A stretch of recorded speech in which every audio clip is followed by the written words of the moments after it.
Bem-vindo ao programa Hora do Estudo Bíblico, com o doutor e professor Lehmann Strauss. Este estudo é o resultado do tempo pessoal com o Senhor, da experiência de ministério pastoral e das conferências bíblicas do Dr. Lehmann Strauss, que nos instrui e encoraja com o ensino da Palavra de Deus.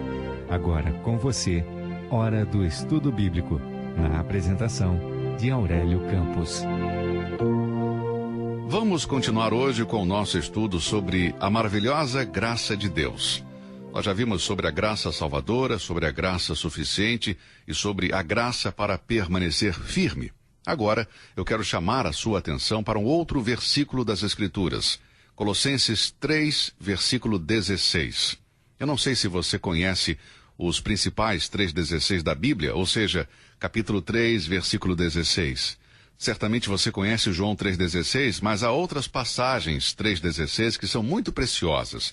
E uma delas é Colossenses 3,16, que assim diz: A palavra de Cristo habite em vós abundantemente, em toda a sabedoria, ensinando-vos e admoestando-vos uns aos outros, com salmos, hinos e cânticos espirituais, cantando ao Senhor com graça em vosso coração. Antes de seguir com o nosso estudo de hoje, vamos buscar a Deus em oração. Pai querido, nós te agradecemos por mais esse dia. Te agradecemos pela salvação que temos em Cristo Jesus. Queremos pedir por este programa, Pai, que ele possa ser bênção na vida dos nossos ouvintes. Abençoe cada uma das pessoas que nos acompanham agora. Todas têm suas lutas, suas dificuldades. Eu entrego a vida delas em tuas mãos. Pedimos por aqueles que ainda não te conhecem, que não entregaram suas vidas a Cristo, que hoje o Espírito Santo possa tocar nesses corações e que venham tomar essa decisão. Nós oramos em nome de Jesus. Amém. Aqui temos a graça para cantar. Vimos sobre graça salvadora, graça suficiente, graça para permanecer firme, mas o que é a graça para cantar? Bem, algumas vezes, quando você está cantando em grupo ou na igreja, observe que não precisa de muita graça para alguns de nós cantarmos. Em geral, isso é verdade, mas, às vezes, é preciso graça para continuar a canção. Muitos anos atrás, quando eu estava pastoreando uma igreja, havia uma senhora que vinha somente aos cultos de domingo. Ela sempre chegava quando o culto já havia começado e sentava lá no fundo. E um pouco antes de terminar o culto, ela saía. Então eu perguntei para o irmão que recebia as pessoas na entrada da igreja se ele poderia conseguir seu endereço ou telefone, pois eu gostaria de telefonar e falar com ela. Conseguimos então o telefone e eu falei com esta senhora. E então entendi por que ela chegava tarde e saía antes do final do culto. Ela era casada com um homem bem difícil. Ela era cristã, mas se sentia envergonhada pela má conduta do marido. Bem, nós a visitamos, lemos a palavra e oramos com ela para encorajá-la. Várias semanas depois, recebi um telefonema com uma mensagem que me deixou muito consternado. O marido desta senhora havia voltado para casa bêbado e bateu no seu filho de 10 anos. Bateu até a morte. E ela queria que eu pregasse no funeral. Eu preguei no enterro, sepultamos o menino e o pai foi preso. No domingo seguinte, esta senhora veio à igreja. Não chegou tarde, não se sentou no fundo. Chegou antes do louvor e naquela manhã estávamos cantando um hino de adoração que dizia: Que consolação tem meu coração, descansando nos eternos braços do Senhor. E quando eu olhei para a congregação, os meus olhos caíram sobre esta irmã. Ela tinha o seu inário aberto e estava cantando. As palavras saíam de sua boca, mas abundantemente lágrimas rolavam do seu rosto. Ali estava uma mulher que não havia perdido sua canção. E eu disse a mim mesmo: esta é a graça que precisamos para cantar. Ela precisava da graça para cantar dessa forma naquele dia. Paulo disse que mesmo quando estamos tristes, devemos nos regozijar. Eu quero perguntar para você hoje: você perdeu a sua canção? Você perdeu a alegria em sua vida? Qual é a sua resposta diante destas situações? A mulher não tinha perdido a sua canção, mas precisava de superabundante graça para cantar naquele momento de tristeza e dor. Quando olho para alguns cristãos, eu acho que eles foram batizados em suco de limão. Você já ouviu essa expressão? Pois é. Dizem ser salvos, mas não têm alegria, não têm canção, não têm gozo ao cantar. Em vez disso, eles se queixam, criticam e têm um descontentamento contínuo, murmuram o tempo todo. Olha, se você está neste grupo, Deixe-me dizer uma coisa, amigo. O que você precisa é de graça. Isso. Você precisa da graça de Deus para cantar, para sorrir. Você precisa se aproximar de Deus, como diz Hebreus 4,16. Cheguemos, pois, com confiança ao trono da graça, para que possamos alcançar misericórdia e achar graça, a fim de sermos ajudados em tempo oportuno. O que você precisa é cantar com graça. Você precisa da graça para cantar. É a graça que irá colocar a canção de volta ao seu coração e em sua alma e o levará a um relacionamento correto com os outros. Eu creio que é terrível para nós, como cristãos, tentar impressionar o mundo como se a pior experiência na vida é se tornar um cristão. Graça para cantar é o que precisamos. A palavra de Cristo habite em vós abundantemente. Aqui temos a chave de como continuar cantando com alegria no coração. Que a palavra de Cristo habite abundantemente em vós. Uma das maiores falhas de hoje é que nós não estudamos a palavra de Deus. As pessoas não querem ouvir a sã doutrina da Bíblia em uma conferência, mas sim ver e ouvir algo que seja sensacionalismo. Além disso, as pessoas gastam muito tempo em entretenimento, televisão, esportes, encontro com amigos, mas pouco tempo para a palavra de Deus. Não que você seja proibido de ver televisão, ou de praticar esportes, ou de se entreter, ou de se encontrar com os amigos, não é isso? Mas cadê o tempo em estudar e ouvir a palavra de Deus? Por isso o cristão está perdendo a sua canção. E assim Paulo fala da graça para cantar. A palavra de Cristo habite em vós abundantemente, em toda a sabedoria, ensinando-vos e admoestando-vos uns aos outros com salmos, hinos e cânticos espirituais, cantando ao Senhor com graça em vosso coração. Agora vamos ler Colossenses 4:6, onde Paulo fala da graça sobre o nosso falar, a nossa conversa. Paulo se refere à graça e ensina que devemos falar com graça. Ele diz: a vossa palavra seja sempre com graça, temperada com sal, para saberdes como deveis responder a cada um. Querido amigo, eu tenho certeza que nós precisamos de graça em nossas conversas. Muitas vezes não respondemos às pessoas da maneira como deveríamos. Não falamos da maneira que deveríamos fazer como cristãos que somos. Observe em Colossenses 4:6 a palavra como. Para saberdes como deveis responder a cada um. Quantas vezes nos irritamos, falamos com raiva, com aspereza? Quantas vezes falamos com ironia? A vossa palavra seja sempre com graça, temperada com sal, para saberdes como responder a cada um. Como são as conversas em sua casa? Eu conheci um casal que não se falava havia 3 meses. Agora, pense comigo, você consegue imaginar isso? Se a esposa queria dizer algo a ele, ela enviava uma das filhas com uma mensagem, e dentro da mesma casa. E em seguida o marido enviava a resposta da mesma maneira. Agora essas pessoas vinham à igreja todos os domingos e traziam suas Bíblias debaixo do braço. Que impressão terrível ficava no coração e na mente dessa filha ao testemunhar o que acontecia entre os pais. Isso não está certo. Isso é pecaminoso. O que esse casamento precisava era de graça. Eles, ambos, precisavam se achegar a Deus e pedir a Ele para ensiná-los a falar com graça. O meu amigo, o pastor Ironside, me contou algo que aconteceu com ele. Ele nunca teve carro. Não gostava de viajar de avião, mas de trem. Isto foi há muitos anos atrás. Ele era pastor da igreja Moody, em Chicago. Um domingo, tarde da noite, ele e sua esposa voltavam de trem. Ela disse algo a ele e ele respondeu de maneira áspera. E sua esposa disse: querido, isso não é a maneira que você deve me responder. E novamente ele respondeu bruscamente, dizendo: querida, eu quero que você saiba que eu preguei 7 vezes hoje. Você esqueceu disso? Então ela respondeu: querido, você já se esqueceu que eu tive que se sentar e ouvir você pregar 7 vezes hoje? Bem, não há desculpas para responder de maneira errada. Tiago diz que a língua é um pequeno membro, mas pode causar um grande dano ao corpo. A língua tem um grande poder. Ela tem o poder de enganar. Como é fácil mentir. Muitas vezes retemos a verdade e com o uso de palavras enganamos as pessoas. A língua, amigo, tem o poder de enganar. Eu me pergunto se você está me ouvindo hoje, se você é um cristão professo e tem facilidade de mentir. Olha, eu quero adverti-lo, querido amigo. Em Apocalipse 21 diz que os mentirosos terão parte no lago que arde com fogo e enxofre. Precisamos ter cuidado como nós usamos as palavras. Uma vez ditas, nós não podemos mais apagá-las. Algumas vezes eu já disse e ouvi outras pessoas dizerem: retire o que você disse. Mas isso é impossível. Você não pode retirar, você não pode desdizer algo que foi dito. É tarde. Uma vez dito, já foi dito. Ou às vezes nós dizemos alguma coisa e em seguida acrescentamos a frase: eu sinto muito, eu não queria dizer isso. Claro que queria. E se não quisesse dizer, então não teria dito. As palavras vêm do nosso coração. Dissemos porque queríamos.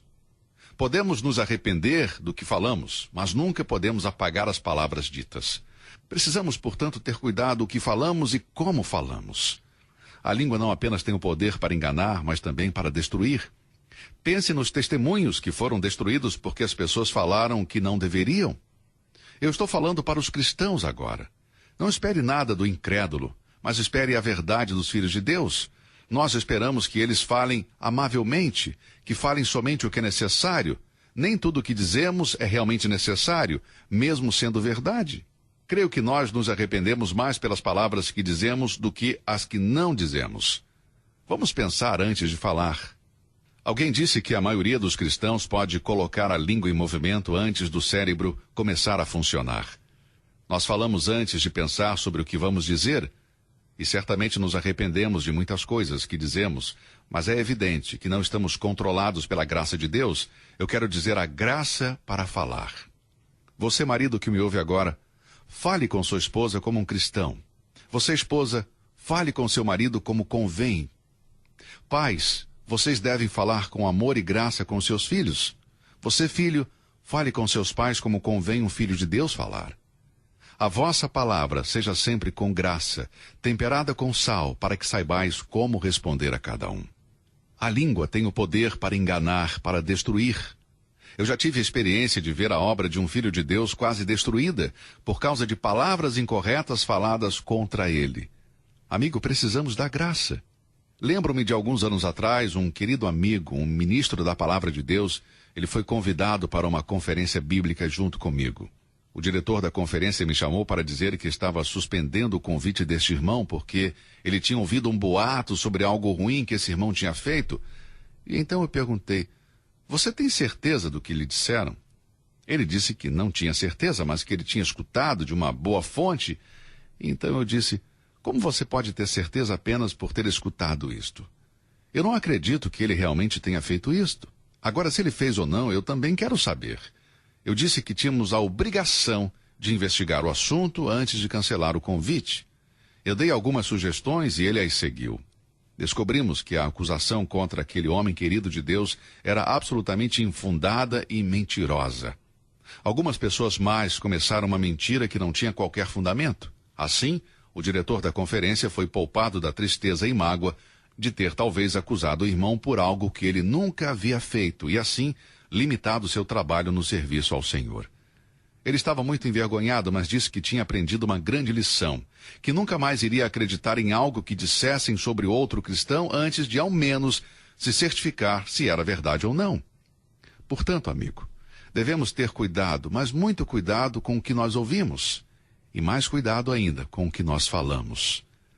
Graça para falar. A língua não só tem o poder de enganar e destruir, mas de incendiar. Tiago 3,5 diz: assim também a língua é um pequeno membro, e gloria-se de grandes coisas. Vede quão grande bosque um pequeno fogo incendeia. Quão grande bosque um pequeno fogo incendeia. Um incêndio destrói valiosas extensões de florestas, terrenos e casas. Ele pode ter sido iniciado por alguém que jogou gasolina e acendeu um fósforo, ou por algum descuido. Por alguém que jogou um cigarro ou se esqueceu de apagar uma fogueira no acampamento, e por causa desse descuido, o resultado foi uma destruição total. Tiago diz que a língua é assim. A língua é um fogo, um mundo de maldade. Pense por um momento sobre os danos que têm sido feitos através de palavras. Devemos ser muito cuidadosos nesta área, amigo. Você pode descobrir onde houve um incêndio pelo cheiro. Eu já contei para você sobre um casaco que eu comprei em uma liquidação de uma loja que estava ao lado de um prédio que pegou fogo. Bem, eu comprei esse casaco e só depois percebi que tinha um cheiro forte, muito forte de fumaça. Muitas vezes é isso que acontece quando um grupo de irmãos se encontra e começa a falar de outras pessoas. O cheiro não é bom, mas o que causou isso? Palavras, fofocas e fofocas. A língua é um pequeno membro, mas pode causar um grande dano. São incêndios que a língua causa. A vossa palavra seja sempre com graça, temperada com sal, para saberdes como responder a cada um. Você precisa falar com graça? Você precisa dela em sua casa? Escutem, pais. Tenham muito cuidado com o que vocês falam na presença de seus filhos. Não fique falando sobre as falhas de alguém na frente deles. Vá para o quarto e feche a porta, e seria bom orar primeiro e pedir a Deus para colocar guardas na porta de seus lábios. Eu preciso disso, amigo. Eu preciso disso. E você também. E se você precisa de graça para falar, achegue-se a Deus e peça para Ele. Faça isso diariamente. Eu preciso orar muitas vezes dizendo: Senhor, me dê graça para controlar a minha língua. Me lembro de anos atrás, em uma reunião de diáconos, eu estava apresentando algo para tratar com eles. Havia um diácono que parecia ter um talento especial para rejeitar tudo de novo que era exposto. Tudo. Toda vez que apresentava algo, ele dizia: esta não é a maneira que nós fazemos. Eu creio que os outros diáconos estavam cientes disso, e uma noite eu realmente fiquei tentado a dizer-lhe para ir embora. Ele estava colocando obstáculos aos progressos em certas áreas, e eu pensei: bem, não vou deixar passar desta noite. E no momento em que isso aconteceu, novamente eu estava pronto para confrontar esse querido irmão, mas lembrei de Colossenses 4:6. Peguei a minha agenda e a minha caneta e escrevi algo ali. Eu nunca disse aos outros diáconos o que eu tinha escrito. Eu tenho certeza que eles estavam se perguntando sobre isso, porque eles estavam me observando. E eu não disse uma palavra sequer a respeito. Quando voltei para casa, mostrei a minha esposa o que tinha escrito na agenda. E foi exatamente isto. Lehmann Strauss, mantenha sua boca calada, fechada. E ela me perguntou o que aquilo significava. E eu disse a ela o que tinha acontecido e que escrevi aquilo pedindo a Deus para ajudar a controlar a minha boca, a minha língua. Eu não estou arrependido por ter feito isto. E sabe o que aconteceu, irmão? O mesmo plano que eu tinha tentado apresentar durante 5 meses foi trazido de volta por um dos diáconos, e este irmão, que se opunha a ele, agora estava a favor. Assim vemos que, se pedirmos a Deus a graça necessária para falar, nunca nos arrependeremos das coisas que não falamos, especialmente quando essas coisas são questionáveis. Graça para falar. Achegue-se a Deus hoje, para obter essa graça que você tanto necessita. Muito bem, vamos revisar brevemente o que estudamos até aqui. Em primeiro lugar, a graça salvadora, Efésios 2:8, porque pela graça sois salvos. Se você não é salvo, volte-se a Deus em oração e pela graça, Ele irá te salvar. Em segundo lugar, graça suficiente, 2 Coríntios 12:9. Deus disse isso para um cristão em sofrimento: minha graça te basta. Se você é um filho de Deus e está atravessando águas profundas de sofrimento, de provação e lutas, e não pode compreender, e sente que não pode carregar esse fardo por muito tempo, venha a Deus agora e peça para Ele lhe dar de sua graça. Hebreus 4:16 diz: cheguemos, pois, com confiança ao trono da graça, e Deus vai dar a sua graça suficiente. Em terceiro lugar, você precisa da graça para permanecer firme. Romanos 5:2. Porque obtivemos igualmente acesso pela fé a esta graça na qual estamos firmes. E em quarto lugar, a graça para cantar. Você perdeu a sua canção? Leia Colossenses 3:16. E finalmente, a graça para falar. Colossenses 4:6. Bem, seja qual for a sua necessidade, se aproxime de Deus e peça a graça que você precisa. Eu espero que esse programa tenha falado ao seu coração. Se Deus quiser, estaremos de volta amanhã com mais um estudo. Que Deus te abençoe ricamente e até lá. Você ouviu Hora do Estudo Bíblico com o professor e doutor Lehmann Strauss, na apresentação de Aurélio Campos. Se você deseja ouvir novamente esta mensagem, visite a nossa página na internet www.bbnradio.org. Fica o convite para você nos acompanhar amanhã, neste mesmo horário, aqui na BBN. Hora do Estudo Bíblico é uma produção da BBN.